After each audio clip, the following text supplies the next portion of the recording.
The Israeli Defense Forces have broken Hamas lines. Gaza terror forts have fallen.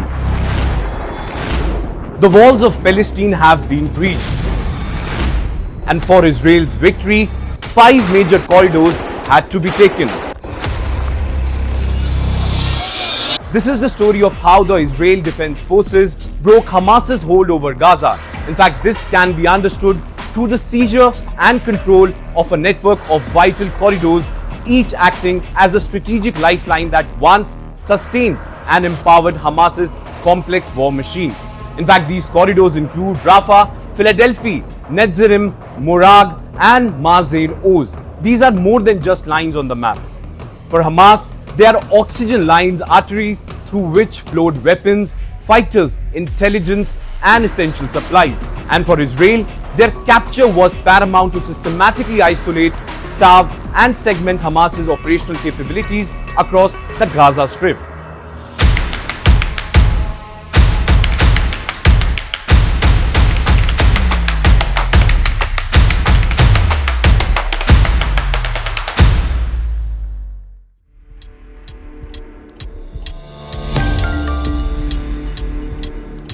First, let's talk about Philadelphi Corridor, the 8-mile-long buffer zone running along Gaza's border with Egypt.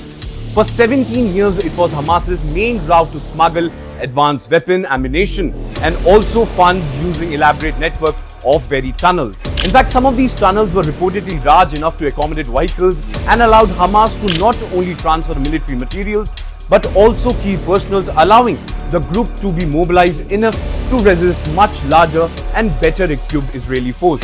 This corridor, often referred to by Israeli forces as Hamas's pipeline for oxygen and rearmament, was very crucial. As long as Hamas retained access, it could hold off Israelis. When the IDF finally seized the Philadelphia corridor and uncovered dozens of smuggling tunnels, it quite literally choked off the main artery that had enabled Hamas to stage attacks like those of October 7, 2023.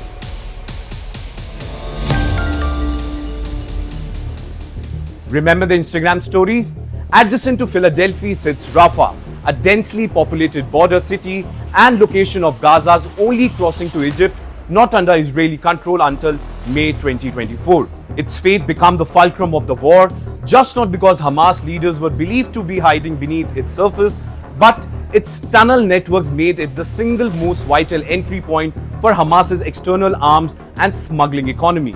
By controlling Rafah and its crossing, the IDF not only cut off vital supply lines, but prevented the possibility of Hamas reconstituting itself after battlefield losses, making it a linchpin in the broader campaign to ensure Gaza could no longer threaten Israel. Israel's Anaconda strategy did not end at the border. Internal corridors like Netzarim, Morag and Magen Oz carved Gaza into isolated enclaves, dislocating and fragmenting Hamas's forces.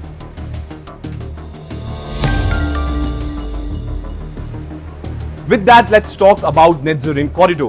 Running from Israeli borders to the Mediterranean, splits the enclave's population center, preventing Hamas from moving freely between northern and southern Gaza. In fact, this allowed the IDF to conduct raids in the North, delivery aid securely and deny Hamas internal mobility, which had been vital for its hit-and-run tactics and command control.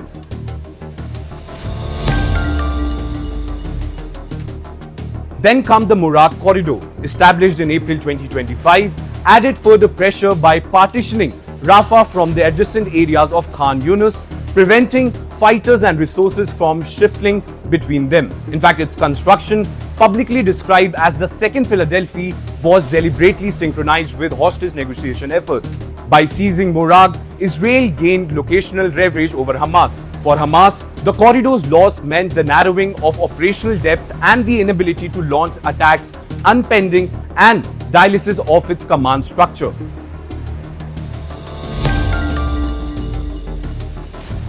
Most recently, the creation of Magen Oz Corridor in July 2025 cut Khan Yunis in two, dividing west from the east.